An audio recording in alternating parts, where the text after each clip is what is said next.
একটি ভিডিওর জন্য ক্লিয়ার রেকর্ডিং এবং এডিটিং খুবই গুরুত্বপূর্ণ। যেমন চাঁদ ছাড়া রাতের আকাশ ভালো লাগে না, ঠিক তেমনি যদি আপনার ভিডিওতে ভয়েস সুন্দর না হয় তাহলে ভিডিও ভালো লাগবে না। একটি ভয়েসের কারণে আপনার চ্যানেল অনেক দূর পর্যন্ত গ্রো করতে পারে। এজন্য আপনার উচিত এই ভিডিওটি সম্পূর্ণ দেখা। স্টেপ বাই স্টেপ আমি এই ভিডিওর সব কিছু দেখাবো এবং আমার পার্সোনালি কিছু টেকনিক আপনাদের কাছে শেয়ার করব। আপনাকে আমি 100% গ্যারান্টি দিয়ে বলতে পারি এই ভিডিওটি দেখার পরে আর কোনো ভয়েস এডিটিংয়ের ভিডিও আপনাকে দেখতে হবে না। বেশিরভাগ নতুন কন্টেন্ট ক্রিয়েটাররা মনে করে দামি মাইক এবং ভালো পিসি অ্যাপ ছাড়া ভয়েস এডিটিং করা সম্ভব নয়। এই ধারণাটা সম্পূর্ণ ভুল। আপনার হাতে থাকা মোবাইল ফোন দিয়েই এইচডি কোয়ালিটির ভয়েস তৈরি করতে পারবেন। একটি ভালো ভয়েস রেকর্ড করার জন্য আপনার এমন একটি জায়গার প্রয়োজন যেখানে কোনো নয়েজ অথবা ইকো থাকবে না। ইকো সাধারণত বিল্ডিংয়ে হয়ে থাকে। যদি আপনার রুম দেয়ালের হয় তাহলে তো ইকো থাকবেই, কিন্তু আপনার রুমে যত অবজেক্ট বেশি থাকবে ইকো তত কম হবে, আর খালি রুম হলে ইকো তত বেশি হবে। But it's not important. আপনার যদি আলনা কিংবা আলমারি থাকে যেখানে আপনার কাপড় বই দিয়ে ভরে দিন, তারপর আপনি ওইখানে মোবাইল রেখে রেকর্ডিং করতে পারেন। নাও রেকর্ডিং।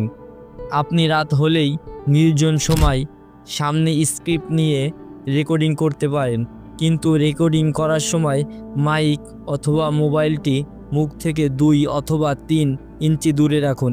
বেশি কাছে আনলে ভালোর থেকে খারাপ হয়ে যাবে বেশি।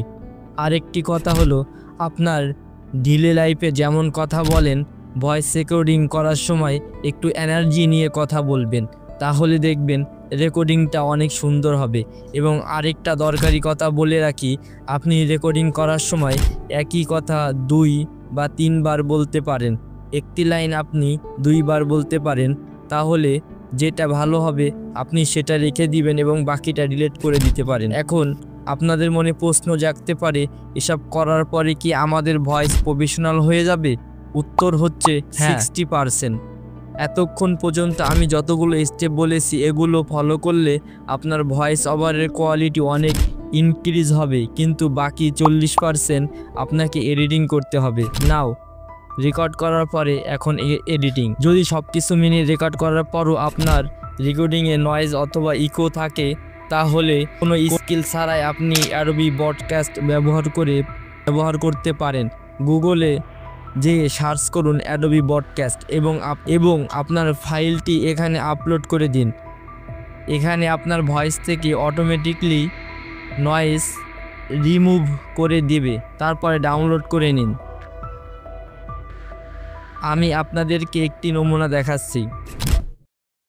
যদি ভিডিওটি ভালো লাগে তাহলে ভিডিওটি সাবস্ক্রাইব করবেন এবং পরবর্তী ভিডিওটি দেখার জন্য আমাদের সাথে থাকুন। এবং আপনি এই ভিডিওটি দেখার পরে আর অন্য কোনো ভয়েস এডিটিংয়ের ভিডিও আপনার দেখা লাগবে না। যদি ভিডিওটি ভালো লাগে তাহলে ভিডিওটি সাবস্ক্রাইব করবেন এবং পরবর্তী ভিডিওটি দেখার জন্য আমাদের সাথে থাকুন। এবং আপনি এই ভিডিওটি দেখার পরে আর অন্য কোনো ভয়েস এডিটিংয়ের ভিডিও আপনার দেখা লাগবে না। এবং এটা ছাড়া অ্যান্ড্রয়েডে পপুলার একটি অ্যাপ আছে যেটার নাম লেক্সিস অডিও এডিটর। আপনি প্লে স্টোর থেকে ডাউনলোড করে নিতে পারবেন। অ্যাপটি ওপেন করবেন এবং আপনার অডিও আপলোড করবেন। উপরে ডান পাশে 3 মেনুতে চাপ দিবেন এবং একটু নিচে এসে নয়েজ রিডাকশন চাপ দিবেন। থ্রেশহোল্ড আপনি যত বাড়াবেন তত নয়েজ সুন্দরভাবে চলে যাবে, কিন্তু এর সাথে সাথে আপনার ভয়েস কেটে যাবে। এর জন্য এটাকে -50-এর ভেতর রাখুন। তারপরে আপনি ইকুয়ালাইজার অ্যান্ড অ্যাম্পলিফায়ার যাবেন। ডান পাশের 4টি বাড়ালে ট্র্যাভেল কন্ট্রোল করতে পারবেন এবং বাম পাশের একটি আপনি বেস কন্ট্রোল করতে পারবেন। এবং নিচে অ্যাম্পলিফায়ারের যত বাড়াবেন তত সাউন্ড বাড়বে, কিন্তু আপনার ভয়েস ফেটে যাবে। এর জন্য সর্বোচ্চ 1% এর বেশি আর বাড়াবেন না। নাও এবার আপনার নর্মালাইজ করে নিন এবং সেভ করে দিন। আপনাদেরকে আমি হাইলি রিকমেন্ড করতে চাই আপনারা অ্যাডোবি ব্রডকাস্ট এবং লেক্সিস অডিও এডিটর দুইটাই ব্যবহার করলে আপনার ভয়েস হাই লেভেলে চলে যাবে। তার জন্য একটি অ্যাপ দরকার হবে। অ্যাপটির নাম হলো MP থ্রি কাটার। আপনি এই অ্যাপটি প্লে স্টোর থেকে পেয়ে যাবেন। অডিওগুলো কনভার্ট করে নিয়ে তারপর লেক্সিস অডিও এডিটরে এডিট করে ভালো ভয়েস এডিটিং করতে পারবেন। লেক্সিস অডিও এডিটরে এডিট করুন। ভালো ভয়েস এডিটিং তো শিখলেন, এর সাথে মিটার করে ভালো ভিডিও এডিটিং। এজন্য চ্যানেলটিকে সাবস্ক্রাইব করে রাখুন। দেখা হবে পরবর্তী ভিডিওতে। ভিডিওটি যদি আপনার ভালো লাগে তাহলে লাইক দিবেন, কমেন্ট করবেন এবং বন্ধুদের সাথে শেয়ার করবেন এবং পরবর্তী ভিডিওর জন্য চ্যানেলটিকে সাবস্ক্রাইব করুন।